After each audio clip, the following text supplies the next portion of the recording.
something basic. So we have two proposals on the November 7th ballot. Thank you. The first one is a bond, and we're going to go into what the bond is and what we are asking our community. We also have an operating millage, so we're going to go through that here as well. And when you get to the polls, if you're an absentee voter, you probably maybe have already seen the ballot language. It's a little wonky, and we don't have control over that. It's really prescribed by law. All right, so our operating millage. That is what's levied on what we call non-homestead properties. So non-homestead properties you can see up there are just really our commercial, industrial, some agricultural. It's really important to note it's not your primary residence. So if you happen to own a second home, you are paying the non-homestead operating millage on that second property, but your primary residence is exempt for that. So if you actually look at your tax bill and you get that, it should say exempt. So you're not subject to that. Our operating millage is a component of our foundation allowance. And the foundation allowance is really our largest source of revenue for the school district. And it funds our day-to-day operations. So if you think of everything from a classroom teachers to instructional supplies, your social workers and counselors, those are all funded with our operating millage. Okay, so I talked about the operating millage being the largest source of revenue for the district. So it's a component of our foundation allowance. And when the foundation allowance was first created through proposal, so back in the early 90s, it's comprised of two different things, this operating millage as well as some additional state money. So every year a district gets a certain dollar amount per pupil. So for example, this year Forest Hills is receiving $9,608 per pupil. That $9,608 is made up of our operating millage, so we collect those taxes locally, and then the state makes up that difference to get to whatever that total amount is. With Proposal A, the state assumes every district is levying 18 mills, and a mill is considered 1/1000th of a dollar. So the state is assuming every school district across the state of Michigan is levying the 18 mills, and then they just make up that difference to get to that $9,608 per pupil in our case. However, there's a little glitch with that too. There's also a state law that says when the value of property taxes is increasing greater than the rate of inflation, you can't raise your taxes up that much. You actually have to do what's called a rollback. So you have to start at that 18 and you roll back the amount that you're levying. And so with Forest Hills, we've experienced that for a number of years now. And so what that means for us is we aren't levying the full 18 mills. We are only levying 17.6614. So that means that we are losing revenue every year to support our day-to-day operations. So that's the reason why we're putting this on the ballot in November, because we'd like to make that revenue back up. The community originally approved our operating millage back in 2015.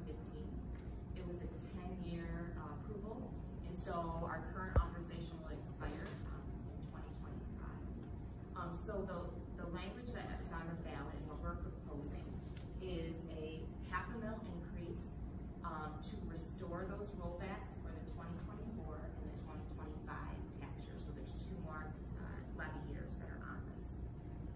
And if approved, it would give us about $395,000 each of those years to help with those day-to-day operations. Questions? I'm going to pause on the operating millage because I think our next one is going to take us right into the bond. Any questions on that operating millage? It's a little confusing, but when you do get to the ballot, it will say that. It will say a $0.5 mil increase for 24 and 25.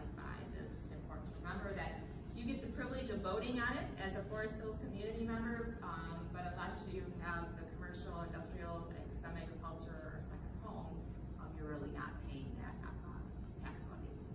Okay, so quick question on the 17.66. Yeah.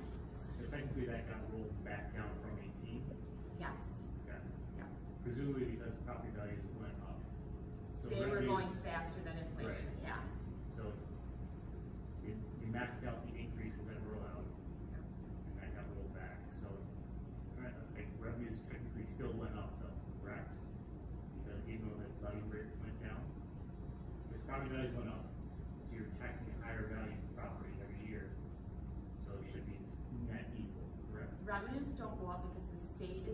right, so property, so you as a property owner, right, if you're a commercial property owner, right?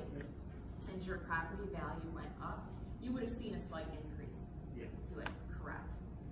However, we are not seeing it on the school district side because the state is assuming we're levying the 18 mils. So even though the property value went up from, I'm just going to use really easy numbers, right? 50,000 to 60,000. The state's assuming on that 60,000 we're levying the 18 mils, and we're not. We're only levying the 17.6614. Right. You're still getting the 17.66. Yes, on a higher dollar amount. So. Yes, but we're still losing revenue because the state is assuming even at a higher dollar amount that we're getting, that we're levying the 18 mils. So they're not reimbursing us the full 9,608 per pupil. Okay. All right. Is it that you're not so is it unrealized gains from not having that point for, rounded up, or is it, so it is I think what he's saying is the absolute dollar amount, has it increased and kept pace? Or, because you're talking in terms of relative dollars here, based off of the 17 versus the 18 mils, but he's saying because the property values have gone up and therefore the taxes have gone up, has the absolute number of dollars coming into Forest Hills Public School kept pace and is at a net even level, or has that decreased, the absolute number of dollars decreased as well? They told that we are getting less because if we are getting, this is where it's complicated, right? So the state is assuming like the $9,608, right? About 25% of it for us right now is the operating millage levy, right? The rest the state is making up, right? But the state is assuming we're getting all of this in order for us to get the $9,608 per pupil. So does that mean that the levy rate doesn't scale with the value of the properties? In other words, is the levy rate always a fixed number of dollars, irrespective of inflation and irrespective of property tax and property values? The levy rate changes, so right? So it's a scale as well. We're at the 18 mils, right? And whatever the property values were at that point, we were able to levy 18 mils and collect that amount of dollars. Well, let me clarify. I don't think I clarified. So for example, say 1 mil equals $1 million. Will it always equal $1 million, or as property taxes and property values rise up, can it start increasing to 1.5, 2 million, and so on? It can to a certain degree. Okay. And then if it goes too much, right, because if property values are greater than the rate of inflation, that's when you would not be able to levy the 1 mil. You would have to roll that backwards and say, well, I can't levy the 1 mil, now I can only levy a 0.9 because of the value growth. So then the next logical question is the total amount of dollars that one can levy capped at a certain absolute value level, or is it a relative level based only on mills? It's based on mills. Okay. Yeah. It's confusing. I know it's confusing.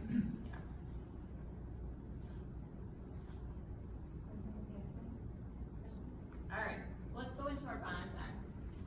So the other question that we have on the November ballot is a $340 million bond proposal.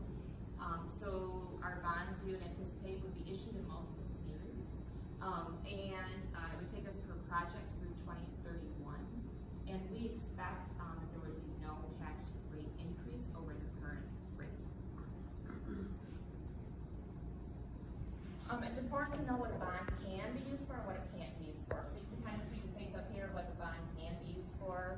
Think of renovations, additions, new facilities, technology, those are allowable uses.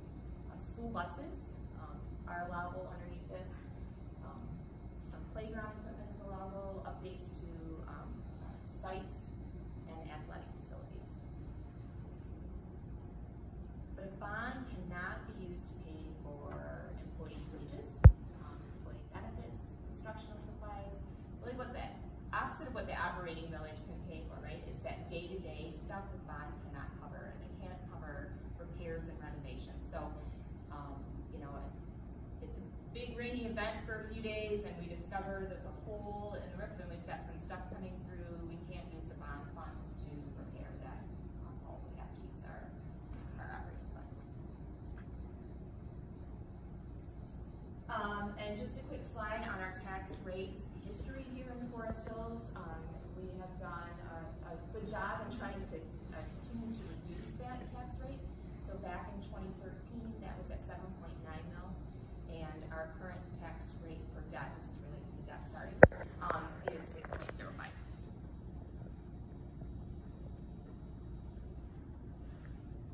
All right, so we went through a process of how did we get to this point? How did we as Forest Hills get to the point where we're going to ask our community for $340 million? So we really started gathering stakeholder feedback on things that need to be done. And we've done that in form of small group meetings. We have some monthly parent advisory meetings that we've met with, conversations that a variety of staff have had with community members. So all of that feedback was gathered from the community level.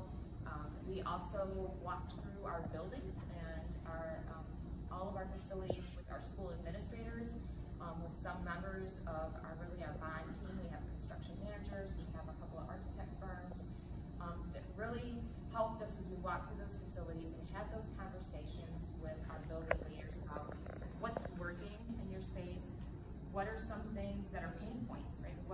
That is just hampering instruction, like you want to try to do this and you're not able to because you have some constraints in the facility. So we did all of those walkthroughs with those spaces, and from that, we also did some assessments of our mechanical, ribbing, and paving things. So from that, we really developed broad specifications.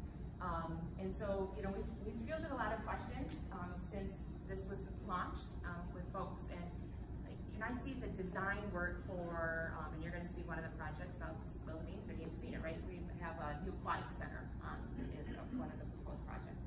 And we've heard a lot of questions about, well, can I see the detailed designs? What's that exactly gonna look like?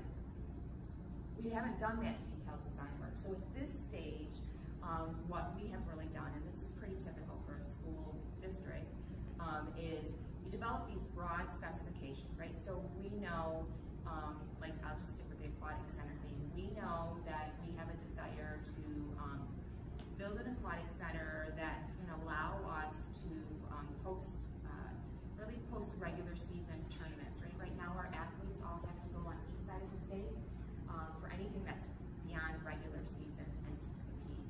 And we really want to bring them home. There's a lot that's involved with them traveling all the way over there. And so it was important to us to kind of get them home and allow our community to be able to cheer them on. We've been pretty successful with our aquatic sports. So what we did is we looked at these big broad specs that here's what we want to do without any of that detailed design work. How big is a locker room, right? How many storage space, how big is a storage space, that type of thing. So just big, broad, general. And then we turn that over, architects kind of turn that over, do some of that work, and turn it into our construction managers. And they really just develop cost estimates, right? Based on these broad specs, this is what we anticipated it to cost to build this building, or to renovate one of our instructional buildings as well. So that is how we got to the